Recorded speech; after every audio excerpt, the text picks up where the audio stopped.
মায়ের দর্শন হলো না, কপালটাই খারাপ। খারাপ সময় আসছে, তেরা সব অনর্থ হো জায়গা।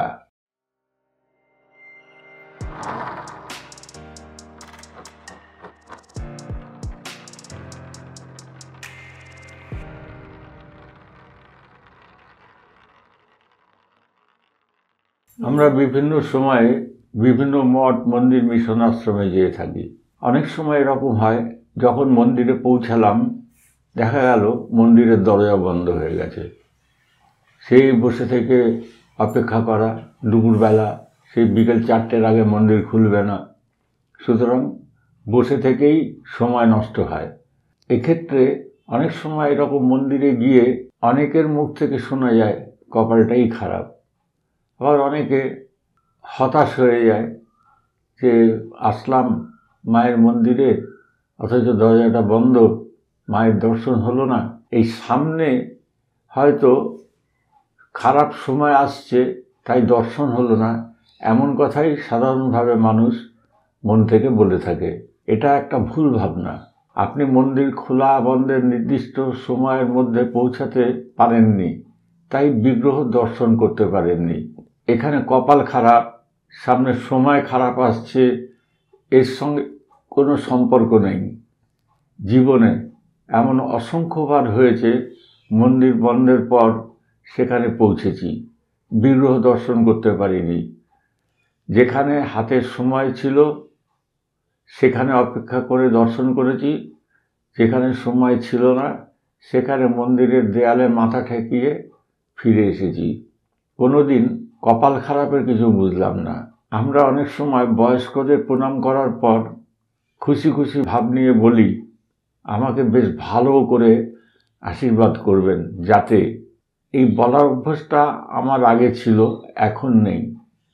বহু বছর আগে একবার হিমালয়ের বিভিন্ন তীর্থ ভ্রমণকালীন নাথ সম্প্রদায়ের এক উচ্চমার্গের জটাধারী যোগীর সান্নিধ্য লাভ করেছিলাম।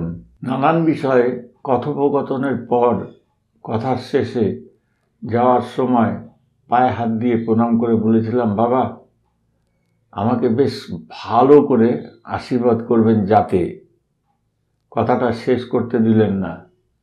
মাথায় হাত দুটো বুলিয়ে দিতে দিতে সেদিন হাসিমাখা মুখে সদা আনন্দময় পুরুষটি বলেছিলেন, বেটা মিঠাই तुम जिधर से खाओगे उधर ही मीठा लगेगा, প্রণাম का परिणाम আশীর্বাদই होता है। অনেক সময় চলার পথে দেখা যায় এক শ্রেণীর সাধু সন্ন্যাসী ভিক্ষা চাইতে আসে। আপনি আপনার সাধ্যমতো কিছু অর্থ দিলেন, সাধু বাবা তাতে মন ভরল না, আরও কিছু চাইল, আপনি দিলেন না। সাধু বাবার কণ্ঠস্বর পাল্টে গেল, তেরা সব অনর্থ হো জায়গা। এবার আপনার মনের খেলা শুরু হয়ে গেল। যদি কিছু হয়, আরও কিছু বাড়তি দিয়ে যদি কিছু ভয়ের হাত থেকে বাঁচলেন, মাথায় হাত রাখলেন। প্রকৃত সাধু সন্ন্যাসীরা কখনো অভিশাপ দেন না, কোনো জিজ্ঞাসার উত্তর না সূচক হলে বাক্যের দ্বারা উত্তর দেন না, কিন্তু কুকথা কিছুতেই বলেন না। যারা বলে তারা সাধু সন্ন্যাসী পদবাচ্য নয়।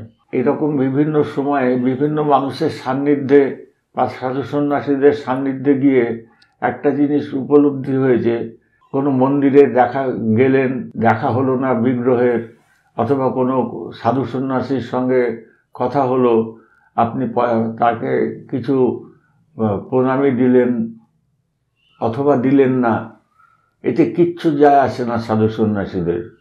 তারা আসলো, কিছু চাইলো, অনেক সময় অনেক ক্ষেত্রে নাও চাইতে পারে। সুতরাং এটা নিয়ে মাথা ঘামানোর কোনো কারণ নেই। পারলেন দিলেন, পারলেন না দিলেন না। তবে সাধু সন্ন্যাসীরা কখনো কাউকে কোনোভাবেই অভিশাপ দেন না।